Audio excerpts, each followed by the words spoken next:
Welcome, Yogi, to this yoga class designed to stretch the quads and psoas. This is the first in a series of classes that will have both different poses to do these stretches, but also increasing intensity as we move our way through. So remember to subscribe and so that you get receive notifications when these next classes come out as well. So you may find it useful to have a blanket in this class, especially if your knees get a little tender when they're on the ground. We're going to begin in a child's pose. So please bring your knees to the ground and keep them relatively close, stretching your hands forwards. And let your head rest either on the floor or on a block. And we'll just spend a moment here settling into your breath. And whether your quads are tight because you sit quite a lot, or whether it's because you exercise or run, lift weights, do CrossFit, whatever it may be, these poses are designed to help you to release some of that tension and to get some more flexibility back into the front of the legs. So we're going to gently warm for a start before stretching. As you inhale, rise to a tabletop. Big breath in, Ujjayi, exhale, tuck your toes. Slightly constrict the throat as you exhale, hips up and back, down dog. As you inhale, lower your knees back down to the ground and land lightly. Now, I mentioned before that you can use a blanket under your knees, so if this gives them some tenderness, place your blanket there. Exhale, hips back to your feet. Child's pose. Inhale, rise up, tabletop, look straight between the hands, arms straight. Tuck your toes. Exhale, downward facing dog. Soft knees, tailbone high, relax your neck. Inhale, lower down to the knees. Control the speed of descent. Land lightly. Exhale, back to your child's pose.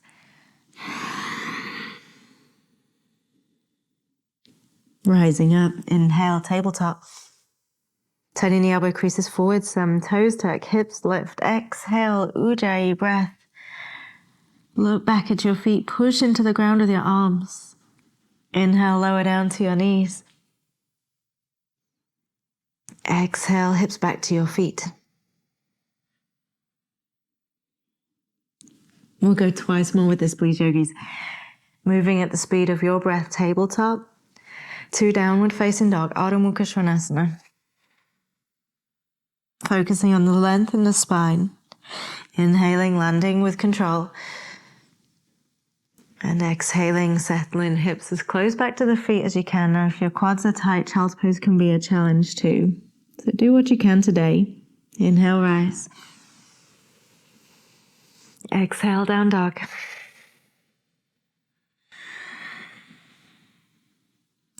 Lower the knees down. And exhale to child's pose. Relax and take a breath here.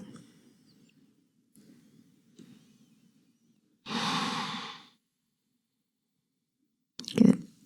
Come up to your tabletop. And let's make our way into our first stretch here, into a low lunge. So once again, a reminder that you could put a blanket underneath your knees if you wish, especially when we have just one on the floor. It can feel a little bit more intense.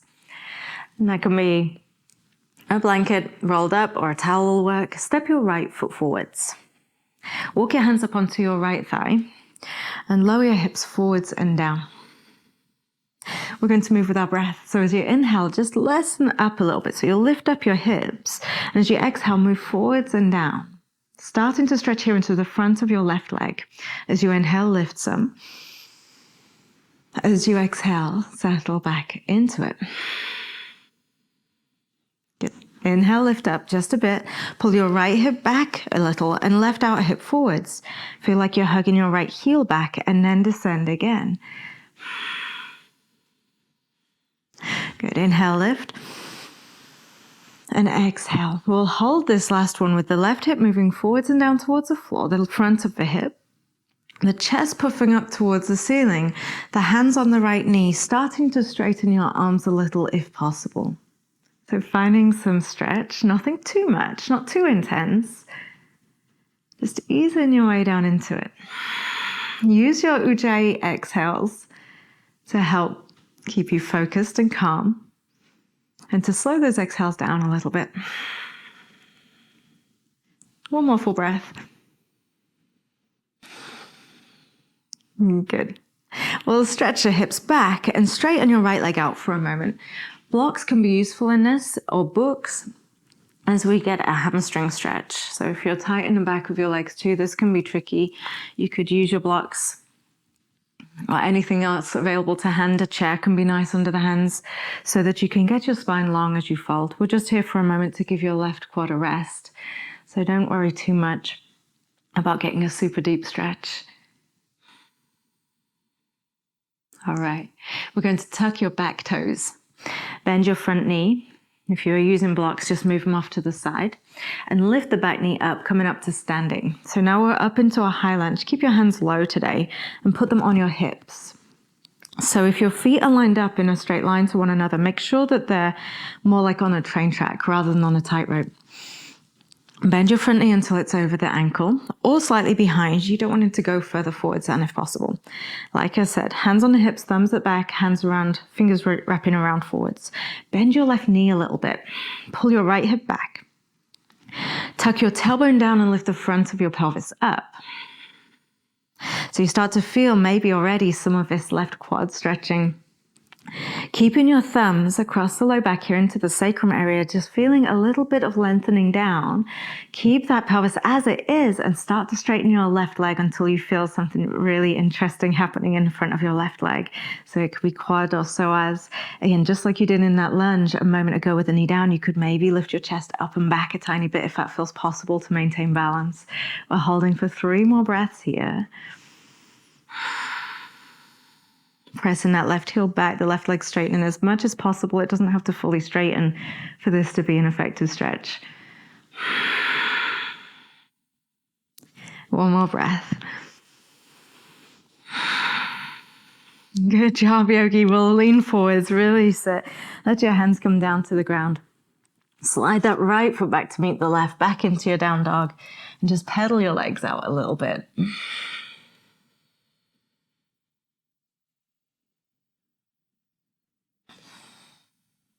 We'll lower the knees down. Your right knee can rest on the blanket. Your left foot's going to step forwards. Walk your hands up onto your left thigh and start to move, exhaling down into your lunge. Inhaling, releasing it some. Exhale into your lunge. Inhale up. Just a feeling of squaring up. That left hip hugs back as you come up, right out hip forwards, and exhale back into it.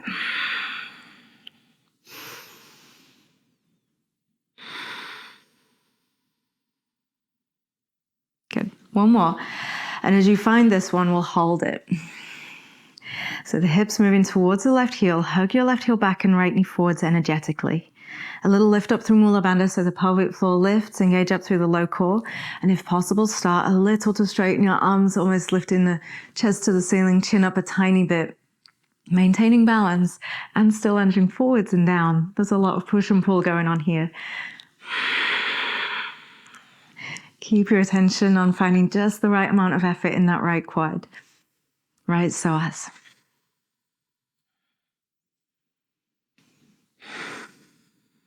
Good. I'll counter pose to this for a moment. Lift your hips up and back. Stretch your left leg straight, keeping the spine long, so you're using props to help you if you need to.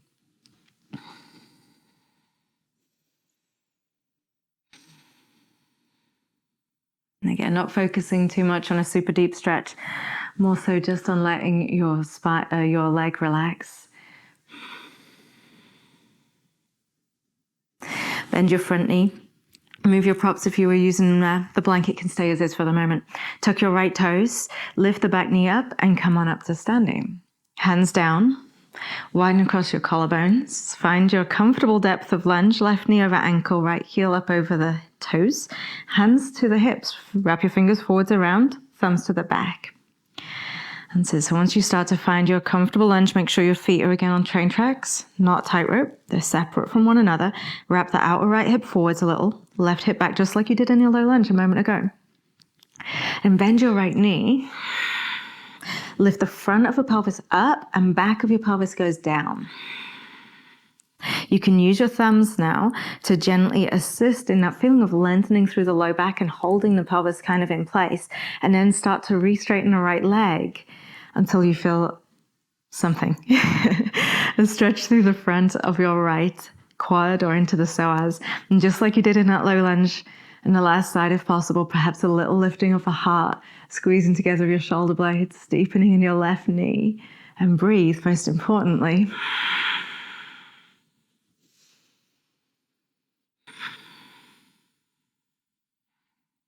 Good, we'll take another full breath.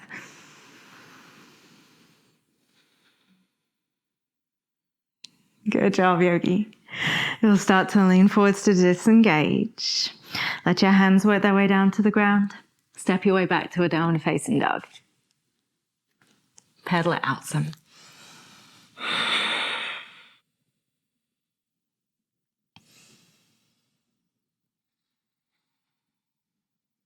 Let's lower your knees down to the ground. Lift your torso up. And we're going to see how our toe stretch feels. So sitting back on the heels can be super difficult if your quads are tight. And so if it's not possible today, that's okay. That's why we're here working on it.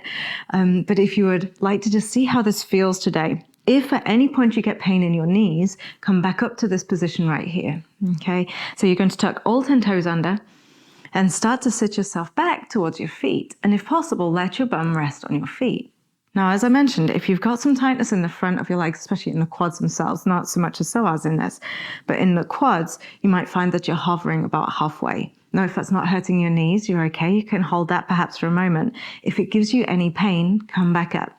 We'll just sit in a toe stretch for a second. Widen across the collarbones. Stretch gently into your feet. And we'll come into our next position for the quads. We're going to need to move the blanket out of the way if you're using it. So you could lift your knees up and slide it out of the way. And then we're going to lie down on our fronts. So you can lower down through chaturanga if you wish, or you can simply roll your way down there. And we'll prop up on your forearms. So coming into sphinx pose. So in sphinx pose, your forearms are parallel to one another if possible. Hands, palms face down. And just move around in your hips a little bit. So your shoulders are over your elbows, creating a bit of a back bend here. Now, if this feels too much for your spine, especially like your low back area, you could move your elbows further forwards and that will decrease the intensity in your low back. But if you're feeling okay with your elbows directly under your shoulders, please keep them there. Now we're going to bring your left hand slightly across to the right side of your space. Just to stop you from wobbling more than anything, bend your right knee and see whether you can take your right hand around and find the foot.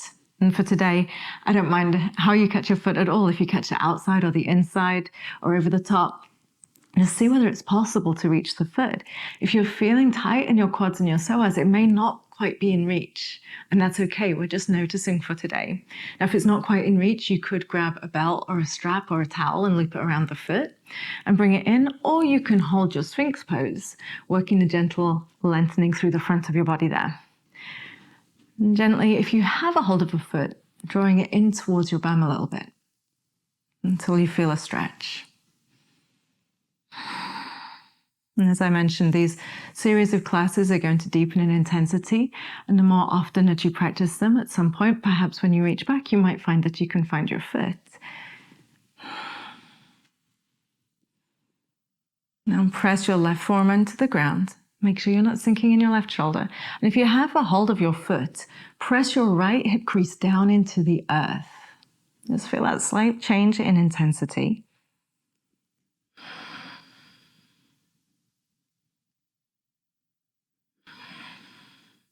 Well done, yogi. Gently release your foot. And switch to your other side. So your right forearm comes across to help you with your balance. Bend your left knee. See whether, even if you have to open up, you could find your foot. And then you can let that left hip rock back down. And just finding any hold that feels comfortable for you today. Bringing the foot gently in towards you if possible. Use as prop if needed to loop it up if that feels good to you. Or continue to hold your sphinx pose. Push into your right forearm. We'll take a few breaths here first, just easing into the stretch.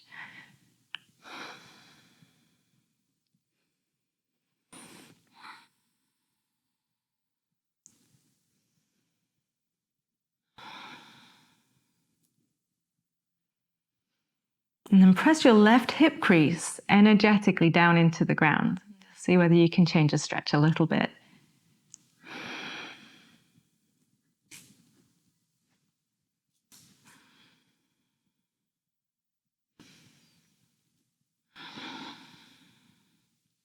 Good job, Yogi. Release your foot nice and carefully back down to the ground. Take a breath at the center point in Sphinx and lower down to your belly.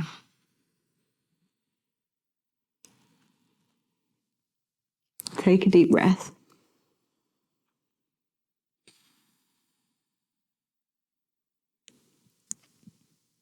And we're going to shimmy over to lying on your back, so I don't mind which way you go. Just make your way across, shimmy your way back onto your mat if you ended up off the side a little bit.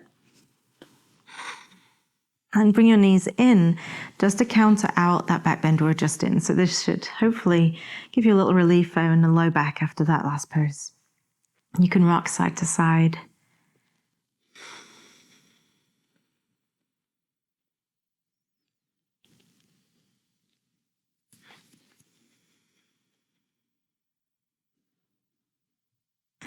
Place your feet on the floor with your knees bent, quite wide towards the edges of your mat, and allow a few moments of windshield wipers side to side, releasing the hips.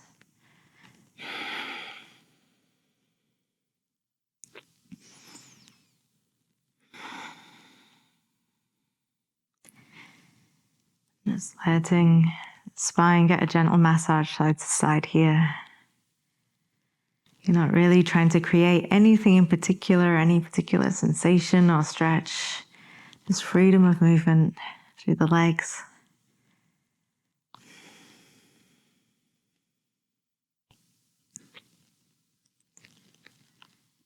Well done, Yogi. Let's spend a few moments in Shavasana. If you're comfortable lying flat, you may do so, of course. If you get any discomfort in your low back when you lie flat, pick your feet up and rest them on your sofa or on your bed or on a chair, or roll up your blanket or a bolster and put it underneath your knees. And be sure just to relax from the bottoms of your feet up through the legs. Take your attention to the area of the thighs, the quads, the psoas, all the muscles that run through the front of the body there. Let them relax after your practice. Let go of any tension you might hold in your belly. Melt your shoulders into the ground. Close your eyes if they're not already. Let them soften.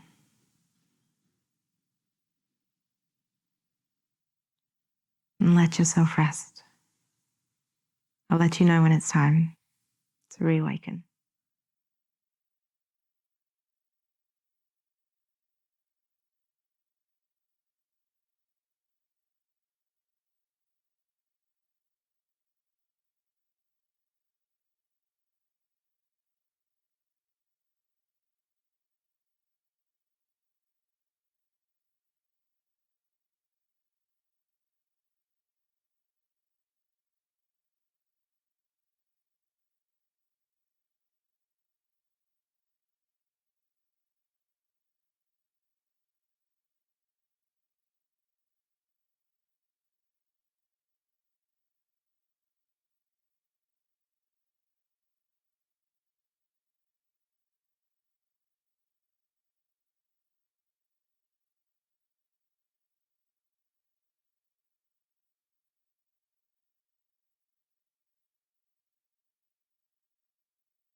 Feel free to take a little longer in Shavasana by just pressing pause if you want.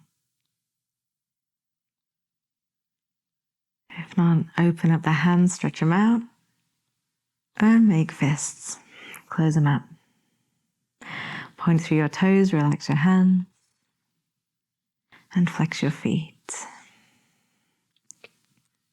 Extend the arms overhead as you point through your toes again. Breathe in deeply. Bring your knees up to your chest. Hug them in. Exhale.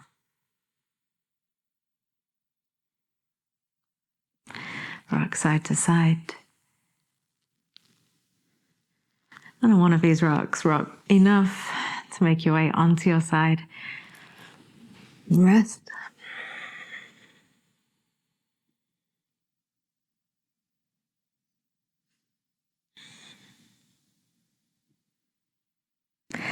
And push your way up to a comfortable seat.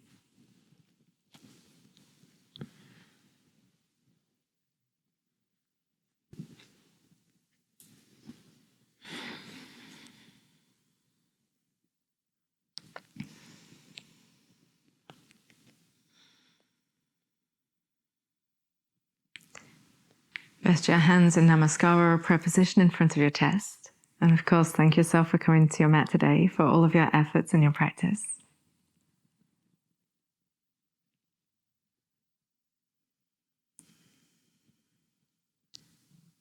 And let's take a deep breath in together.